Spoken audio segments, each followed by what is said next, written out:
Okay student, तो आज हम करेंगे एक्सरसाइज 11.1 और पार्ट नंबर 8 और क्वेश्चन नंबर 8 करेंगे। तो सबसे पहले जो जो मैंने मार्क किए हुए हैं उन चीज़ों को पढ़ लेते हैं। जैसे कि मुझे 50 hollow cones made of y cardboard से बनाए गए हैं, यानी 50 कोन बनाए गए हैं, होल कोन बनाए गए हैं।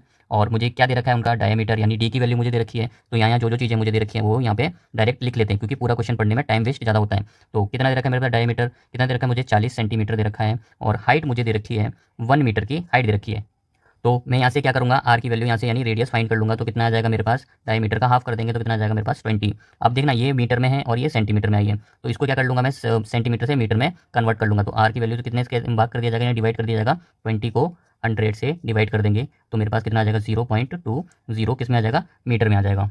अब हम देखेंगे यहाँ से मुझे क्या फाइंड करना पड़ेगा, कर्व सरफेस एरिया यानी CSA फाइंड करेंगे। तो इसकी वैल्यू क्या निकालेंगे, उससे पहले मुझे किसकी जरूरत पड़ती है, पाई आर एल। अब देखना यहाँ से एल की वैल्यू मुझे फाइंड करनी पड़ेगी। तो एल की वैल्यू फाइंड करने के लिए यानी स्लाइंट हाइट फाइंड करने के लिए क्या फॉर्मूला होता है कि l is equal to h का स्क्वायर प्लस आर का स्क्वायर। तो यहाँ से वैल्यू पुट कर देते हैं, एच और आर की वैल्यू पुट कर देते हैं। एच की वैल्यू मेरे पास कितनी है, 1 मीटर, उसका स्क्वायर कर देंगे। आर की वैल्यू यानी 0.2 रखते हैं तो उसका भी स्क्वायर कर देंगे।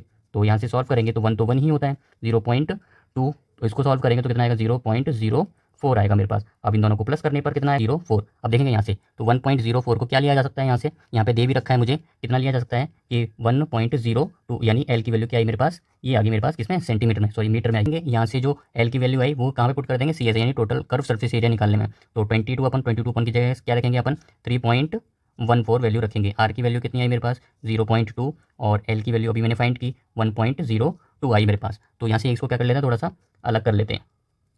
अब यहाँ पे हम देखेंगे, क्योंकि मुझे देखना यहाँ से देख बोल रखा है कि 50 होल कॉन्स के निकालना है, तो इसका कितने से मल्टीप्लाई और कर देंगे, 50 से मल्टीप्लाई और कर देंगे। अब देखेंगे यहाँ से 50 से और मल्टीप्लाई करने पर कितना आएगा मेरे पास। तो इन सबको क्या कर देते हैं, इनको एक बार और लिख देते हैं और इनको कितने से मल्टीप्लाई कर देते हैं, 50 से नहीं कर देते हैं। क्यों कर रहे हैं, क्योंकि मुझे 50 कॉन्स के लिए निकालना है। तो डायरेक्ट क्या कर देते हैं, यहाँ से 50 का भी मल्टीप्लाई इसमें कर देते हैं। अब इनका भी सभी का एक साथ मल्टीप्लाई कर देते हैं।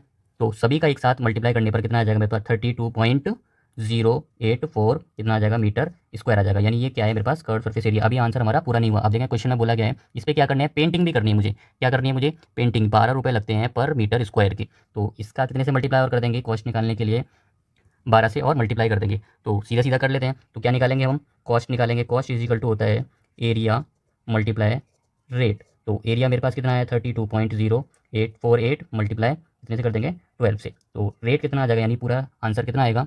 तो फाइनल आंसर मेरे पास आएगा 384 पॉइंट कितना आ जाएगा, 34। ये आएगा इसका फाइनल आंसर। तो इसी तरह क्या होता है, ये सॉल्व होता है। और इसी तरह की और वीडियो देखने के लिए इस चैनल को क्या करें, सब्सक्राइब करें।